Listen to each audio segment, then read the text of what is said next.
So would you say is your biggest challenge being an engineering student? I think as you know, you get, I guess, as you take more classes, you realize that the amount of girls that are with you has kind of like diminished. And it's not so much that people tell you like, oh, you can't do it because you're a girl, but it's a little bit more like mental. Like you see there's less and less girls. So then it's kind of like your own mentality telling you like, oh man, like this is a guy's major. When in reality, it's like, it's not. It's just, that's just how it goes. As many know, engineering is not very famous for female individuals. It has always been very controversial despite the gender that empowered it. The typical stereotype has impacted many women in ways of continuing to pursue their dreams as scientists, programmers, and engineers. They often switch majors because of the discouragement of men, those who do not actually get their degree after never even enter the workforce.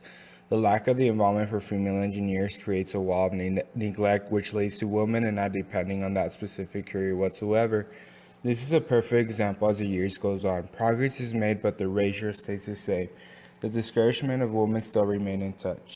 I guess the question that I want to ask you is, like, first, what made you want to go into computer science? When I was in high school, I was involved in a competition group for calculators, just doing math with calculators. And from there, I started getting involved with a professor who really liked geometry and algebra. So from there, I had this group, through the same class, I had this group of women come into the class and talk to us about engineering, specifically computer science, electrical engineering, mechanical engineering, and they explained everything on each of the areas.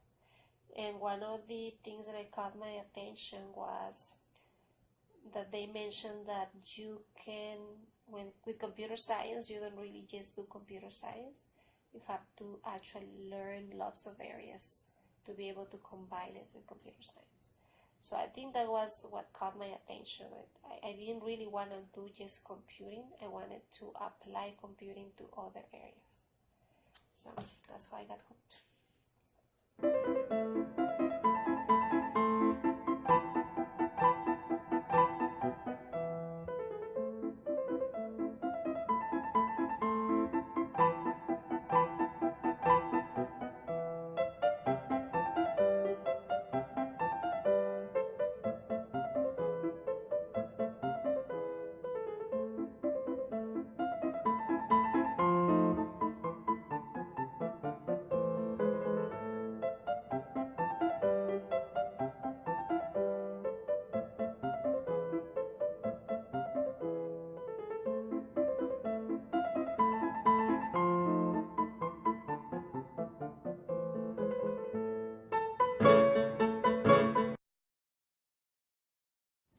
In 1980, 5% of engineers in the United States were women, one of the lowest men-to-women ratios within the workforce.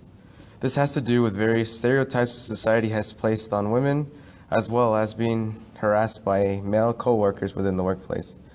To combat the stereotypes of society, many universities reach out to elementary, middle, and high schools and develop many programs to get women interested in the field of engineering. Various societies such as the American Society for Mechanical Engineers, the Society of Women Engineers, and the Institute of Electrical Electronics Engineers are some of the few resources that try to help and empower women to succeed in the workforce, as well as stop the harassment of women from their male peers. With the help of these various mediums, the number of women in engineering within the United States has increased to 14% and is continuing to rise.